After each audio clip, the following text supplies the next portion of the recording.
so lovely to meet you. Congratulations on this film. Oh my goodness, what a powerhouse performance. Just, I hope you're doing lots of celebrating and what an incredible feat. Oh, thank you so much. I really appreciate you saying that. Of course. Your brilliant director described the film as a love letter to community and to culture. Did stepping into Sam's shoes change or perhaps give you space to examine your relationship towards community and leaning on community to combat negative energy? That's a beautiful question. I would say that Sam and I are a little bit different in age. So I think that when I was Sam's age, I'm 24 now, but when I was Sam's age, I definitely felt those feelings that Sam felt being Sumida too, because I feel like they're two very different characters and they are two different personas. And that was one of the sort of immediate connections that Vishal and I had when I was approaching this, and when I was approached with this project was that immediate understanding of what those dynamics were. So I feel like when I was Sam's age, Sam learns the power of community and the power of embracing who she is and where she comes from and her culture a lot quicker than maybe young Megan did. I think that Megan learns it a little bit later on in life.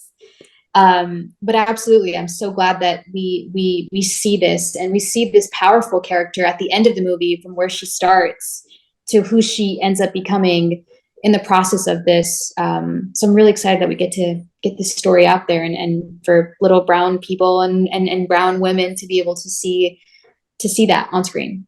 Absolutely.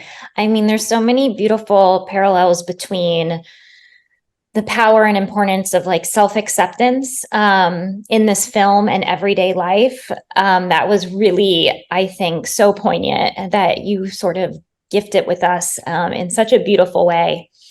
I also want to talk about Sam's relationship with her mother, which is so complex to say the least. And there's this beautiful turning point in the film when Sam finally kind of asks her mother for help.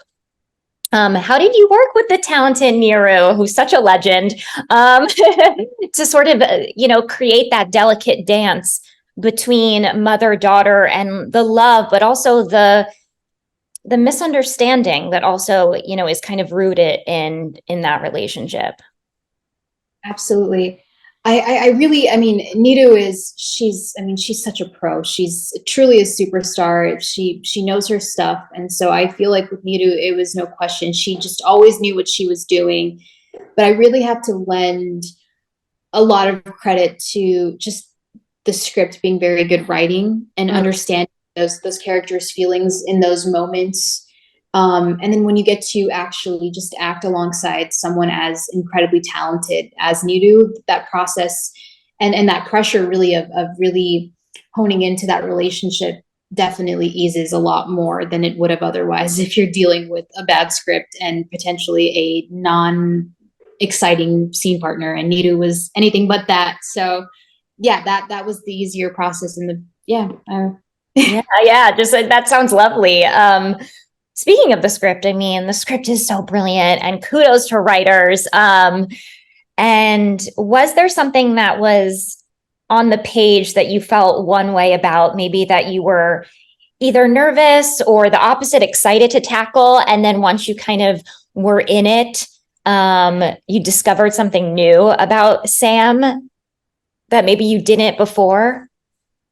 That's another great question. Honestly, I feel like one of the reasons why Vishal and I connected quite early on into the process of this was how familiar our personal experiences were with Sam's experience. So I think that honestly, the one thing that I was just genuinely nervous about, and I'm so sorry, but it doesn't necessarily say much about Sam, but it was just doing the screams. I've never screamed of anyone aside from the roller coaster. It's such a vulnerable moment, especially as a woman. It's like, oh my God, what if I sound insane? And you can't just like go out in the street and practice it. I'll get the cops called on me. So it was like the first time I was going to scream was going to be on set. And that was a real moment. But I think what I ended up learning was how empowering screaming actually is, and how good you can feel after it. Maybe not like the eighth take when you're about to pass out, but it's really cathartic and therapeutic. I would recommend it to a lot of people. So true. I mean, that reminds me of like how we're always, I mean, I don't know if this was just me, but I feel like I was always told by like girlfriends or whoever, peers, being like, if you're stressed out, just like scream in a pillow. And this idea of almost still silencing our screams, Ooh. right? And like, I'm just having this aha moment. Like you said, like we should be kind of like normalizing the scream. We really should. I would really like if people take anything away from It Lives Inside, I would just like there to be a day where we all just go out into the street and just scream. It's like it's fine, but I think I really truly believe genuinely it would do the world so much good. But get it out. I mean, again, we see the dangers. That's why horror is such a wonderful genre to kind of examine all of the harm that can be done when we just like keep things inside, literally. And screaming is a part of that. Also, I mean, this film brilliantly reminded me too of how easily our society dismisses and invalidates specifically female identifying folks, and also how we can invalidate each other when we don't understand or we can't relate. Can you talk a little bit how setting this in that horror genre really gave a voice to the dangers of those invalidations? Ooh, yeah. I mean, again, I feel like as a brown person, we don't really see that ever. And I feel like even just in brown culture, it's really, we don't really talk. I mean, not always, but stereotypically, anyways, like talking about your feelings and talking about that isn't something that's normalized. And so I feel like a lot in brown culture, just in generally, it's really internalizing is the only way to deal with something. And so I feel like this movie has been such a great representation of how we can benefit from sort of relying on other people and actually opening up to other people about that, and also what can happen as a result of not helping people that come to us. I mean, Sam initially with Tamira's situation thinks that she's insane and validates her, and then a problem that shouldn't have been a problem exacerbates to something completely bigger than she could have ever fathomed. And I feel like this movie also, and I'm just having this aha moment, there's also a power to sisterhood and to the power of women really leaning on women and supporting women. So another great layer to add to this movie. Absolutely. And that power can come from different kinds of relationships, which I love. It can come from friendships. It can come within your family. It can come chosen family, teachers.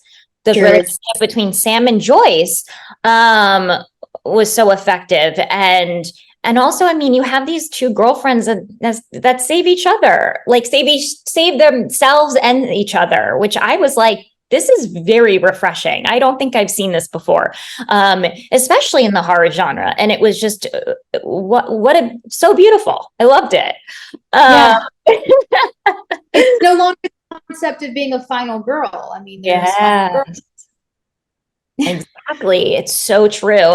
I mean, speaking of these stereotypes and these kind of tropes that used to live within that horror genre that we're now dismantling, this movie is a perfect example of that. What excites you about sort of the genre moving forward and kind of the possibilities of it after partaking in this film?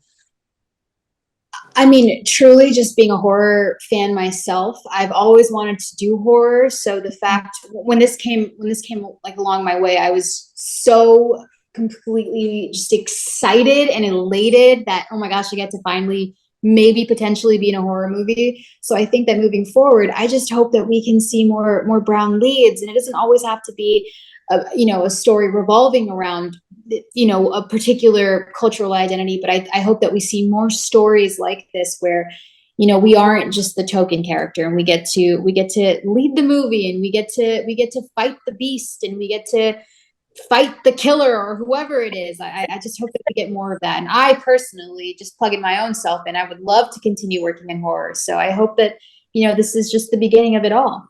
Amazing. I love that. Do you have, since you are a fan of the genre, was there a movie that gave you that moment of like, oh, dang, like this genre is just like, especially for, female identifying characters and like Daisy women, like what was that did you have that moment where you're like, oh, the genre is changing?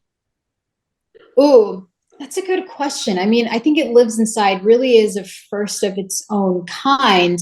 Mm-hmm. I'm My answer for horror is really just like surface level. Like I just love a good scare. But I think one movie that does a really good job of centering women around it, it's definitely the Scream franchise. I think that like Yeah. that's always been a great emblem of, you know, what was possible and what was exciting and how successful a franchise can be, even just with having women at the forefront.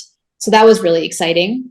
Yeah, absolutely. I mean, for me, like this film lives on par with like The Babadook. Like that to me was a really groundbreaking film in I mean, like forget even about horror. That's what I love about this film too. Like horror films, I mean, horror fans are gonna love it.